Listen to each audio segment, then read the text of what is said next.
Hi, my name is Roberta Jones, and I look at the past to see into the future.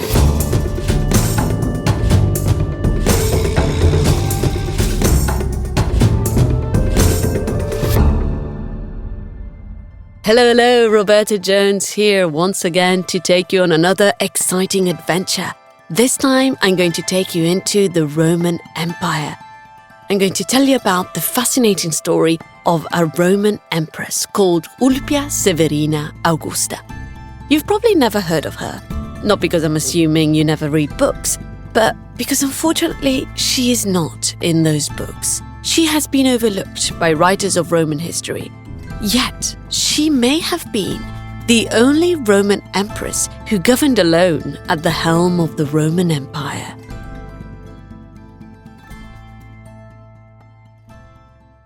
I usually start my podcast with a work of art, but this time I might have to begin with the lack of one.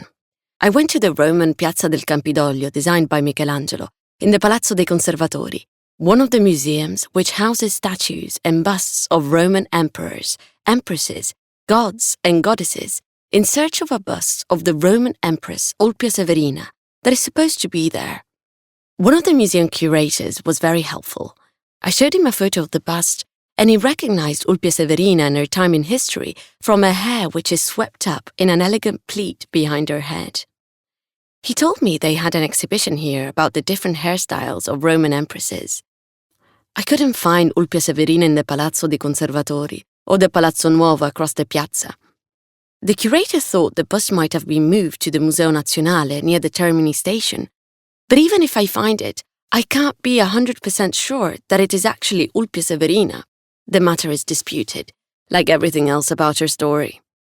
She may have been the only Roman empress to have ruled in her own right during the 6 months interregnum, which marked the period from when her husband Aurelian died in 275 AD to when Tacitus was proclaimed emperor.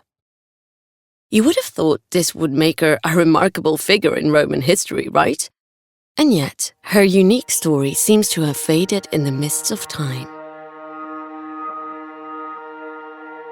Now, this is not the case for some Roman empresses whose political ambitions and scandalous, sometimes murderous means of achieving it have provided inspiration for writers over the centuries. Take Livia Drusilla, wife of Caesar Augustus, the adopted son and heir of Julius Caesar. Then there was the notorious Agrippina the Younger, sister to the Emperor Caligula, who she plotted against.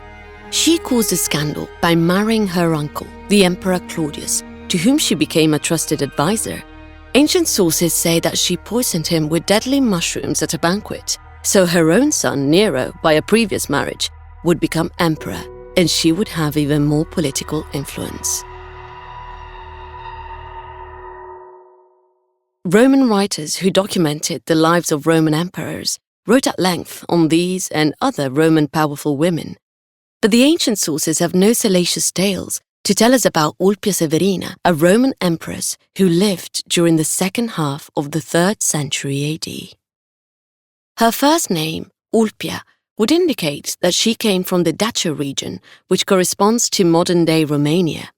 She was married to the Emperor Lucius Domitius Aurelianus, simply Aurelian in English. In the Historia Augusta, which is a literary source of biographies of late Roman emperors, she is vaguely referred to as Aurelian's extravagant uxor, his wife, who requested a purple silk dress, which the Roman coffers would not stretch to. The Historia Augusta also mentions the trivial matter that Aurelian gave his wife and daughter gifts on a Roman feast day. But that's it as regards to Ulpia Severina. There is certainly no indication that she played an important role in this period of Roman history.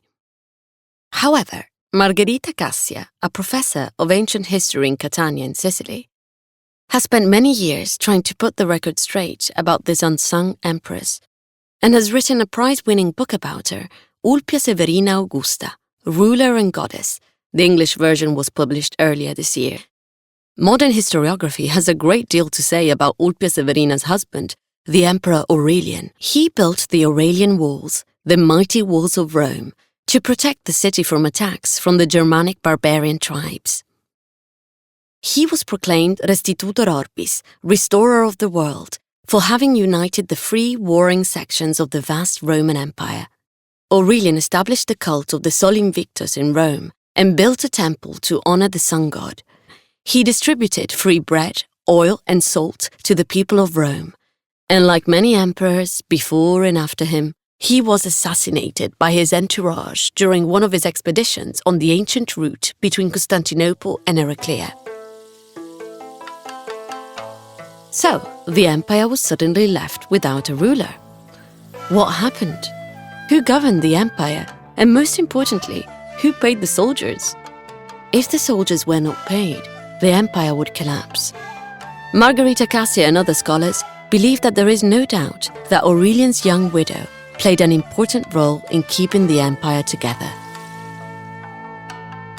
It was the feminine form of Augustus. She became an Augusta in 274, late in Aurelian's 6-year reign. Augusta was a Roman honorific title given to empresses and honored women of the imperial families. It was the feminine form of Augustus, meaning the majestic one.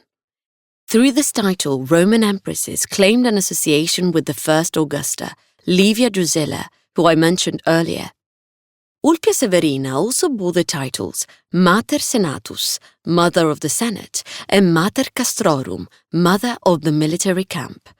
So the troops would have honored and revered her, especially since she was the one who paid them, as we will see later. Since Ulpia Severina is not mentioned in the ancient literary sources, except as a nameless wife who wanted a silk dress and received gifts at a Roman feast, her role during the time between her husband's murder and the proclamation of Tacitus as emperor was not considered to have much importance. And then, nearly 150 years ago, an exciting archaeological discovery was made, which changed things considerably. So now let's go to the Castelvecchio Museum in Verona, which houses the Venera hoard, a large collection of Roman coins that was discovered in December 1876 by a group of men digging a hole to store rice. The hoard was probably a military coffer intended for the payment of soldiers and would have contained 8 days' pay for an entire legion. It is thought that the coins were buried in 288 AD during military operations against Germanic tribes. The coins were minted over decades, and nearly 11,000 of them were issued during the reign of Aurelian. Ulpia Severina is featured on coins with her husband Aurelian on the other side. However, 524 coins show Severina alone. Aurelian does not appear on these coins since they were minted after his assassination. Some mints even dedicated gold issues to Severina. Some scholars and numismatists, people who study coins, believe that the large number of coins, especially gold ones with her name on, may mean that she governed alone and had coins minted in her own right to pay the armies. The coins themselves are particularly interesting. Bear in mind that Roman women married as teenagers, and Severina was probably in her 20s when she was widowed. Yet some of the coins depict her as an older woman. Was this to create an image of wisdom? Even stranger, Severina seems to have been transgendered on some of the coins, which show her with a beard and moustache. But there was no official depiction of Augusta in the mints, which the engravers could refer to. It is also quite common to use models prepared for a different series to save time, and the same mint mark could be used regardless of the sex of the individual, with partial modification of the hairstyle, robes, accessories, and the presence or absence of beards and moustaches. It has been suggested that since Severina was now alone and head of the empire and its troops, the transgendering of her features in the coins could have been a deliberate attempt on the part of Severina to self-represent herself as a man, equally capable of exercising command. However, according to Margherita Cassia, whichever way you look at it, it is safe to speculate that the masculine features of Severina's face on the coins may have been instrumental in endorsing and facilitating the delicate transition of power from the deceased emperor to the empress. They show Severina as a worthy alter ego of the emperor, and therefore also a valid substitute even on the political and military scene of the empire.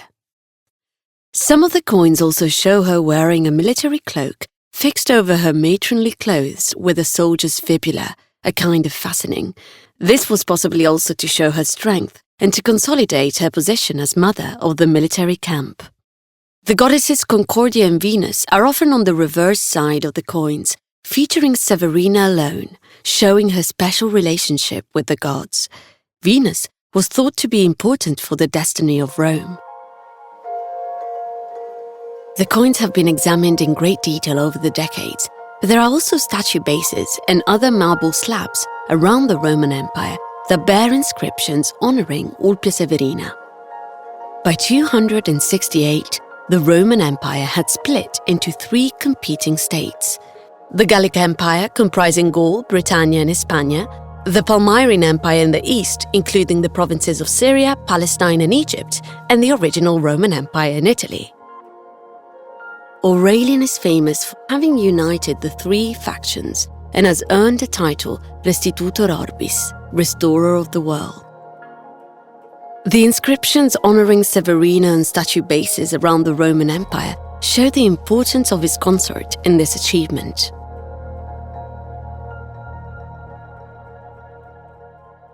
So now let's go to the ancient Roman city of Egnatia in Puglia, in the southeast of Italy, to investigate an inscription dedicated to Severina.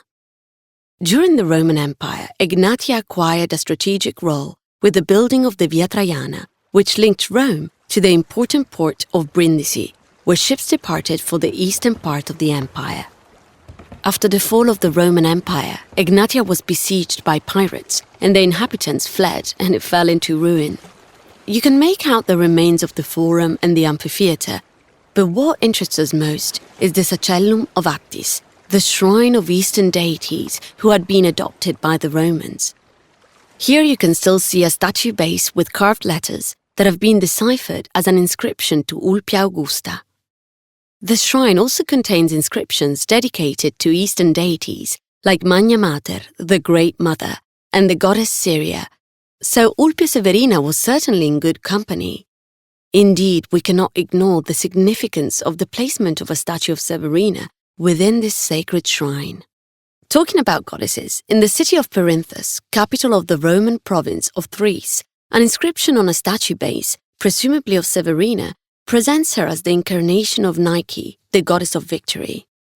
Now, let's just pause for a moment and talk about how Roman emperors and their consorts achieved divine status. This usage came from the eastern regions of the Roman Empire. The Greeks and Egyptians used to worship their rulers as gods while they were still alive. It isn't difficult to see why the Roman emperors chose to import this custom to the rest of the empire. The book Ulpia Severina, Ruler and Goddess, describes no fewer than 13 epigraphs on statue bases and marble slabs that give great honor to Severina, even if they do not all call her a goddess. Statue bases with inscriptions to Ulpia Severina have been found in Verona, a strategic city in Roman times, Clusium in Tuscany, and in the ancient Roman city of Industria near Turin. A statue base with a dedication to Ulpia Severina Augusta, Mater Castrorum, Mother of the Military Camp, was unearthed near the forum of the Roman city of Pola, now the seaside resort of Pula in Croatia, and can be seen at the Archaeological Museum of Istria. Severina's fame spread even wider. Inscriptions honoring her have also been found in more far-flung regions of the Roman Empire, like Turkey and Morocco. So, if Ulpia Severina minted coins to pay the army, if statues of her were erected all over the Roman Empire, some of them indicating a goddess-like status, why is it that she hardly gets a mention in the literary sources, except as a superficial woman who desires silk clothes? Well, the events of the 3rd century were actually recorded in the 4th, so there was a lot of room for forgetfulness and fictitious embellishment. Fake news is not a modern invention, and misogyny may have played a part. Ulpia's vital role could have been deliberately overlooked so as to prevent the notion of an empress ruling in her own right from being handed down to posterity. Also, Severina did not have any sons, which may have been another reason why she was ignored by Roman writers. Margherita's investigation into Severina's role as empress in her own right should change Ulpia Severina's status in history. Indeed, she calls for this period of Roman history to be rewritten and for Ulpia Severina's important role to be recognized. Talking of investigating, back in Rome I went hunting for the bust of Severina again, this time at the Museo Nazionale near the Termini station. As I feared, it isn't there, though there are 2 busts of Livia Drusilla. Anyway, if I want to see what Severina really looked like, I need to go to the Georgian National Museum in Sketa, Georgia, where there is a gold ring with a keystone depicting a woman with an aquiline nose, large eyes, and a pronounced jaw, wearing an unusual cone-shaped headdress. The inscription says, Queen Ulpia of Asia, in incorrect Greek. Ulpia Severina is a likely candidate, as there was a cult of the Empress Ulpia Severina in the eastern part of the empire around the time that Aurelian was murdered. As we've seen, Ulpia Severina is a tricky lady to track down, but Margherita's book has certainly brought her into the spotlight. And in turn, I feel it was my duty as a futurologist to tell you this fascinating story, not just because it was a super interesting, fun story, but because, as always in my podcast, I find a great example of how we can look at the past to see into the future. It is safe to say that the woman's role in Roman society was very limited. Women could indirectly support political figures by using their social influence to garner support for specific individuals or causes. Some women were known for their eloquence and persuasive abilities, as we've already mentioned, and they might have used these abilities to sway public opinion or to influence important decisions of the empire. Often in Roman society, the job of high-status women was indeed to boost the ego of men wanting positions of power.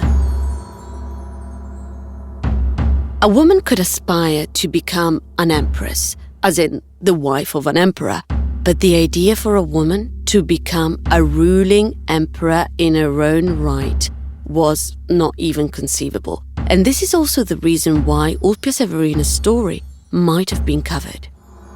Now 1,700 years have gone by since Ulpia Severina was around, and women thankfully don't need a moustache to be in leadership positions or in politics. However, these improvements have taken place only in the last 100 years, and it is utterly incredible to think that only now, 130,000 years after the first Homo sapiens, women have started to gain more positions of leadership. Indeed, I can name some women that are at this moment in a position of power. Take Angela Merkel, Ursula von der Leyen, the President of the European Commission, or the Italian current Prime Minister, Giorgia Meloni. But of course, we can't dwell on these few examples to believe that there is finally a gender equality in politics. Some countries have made significant progress in achieving gender balance, while others still have a long way to go. According to the Interparliamentary Union, as of 2021, the global average of women in national parliaments was around 25%. And I'm not even going to talk about places like Afghanistan or Iran, where women have just about more rights than a cow. As we strive for greater gender equality, let us channel the spirit of forgotten trailblazers like Ulpia Severina. Ulpia Severina is an example of a woman who had achieved respect and recognition. A woman who might have ruled for a brief period of time, but the patriarchal norm couldn't accept it and had to erase it from history. In embracing the lessons of history, we find the inspiration and courage to forge ahead on the path towards a more just and equitable political landscape, where the political potential of all, regardless of gender, is fully realized. And that's the end for today. Thank you so much for listening. I hope you enjoyed listening to this episode. I hope it inspired you or enlightened you in some way.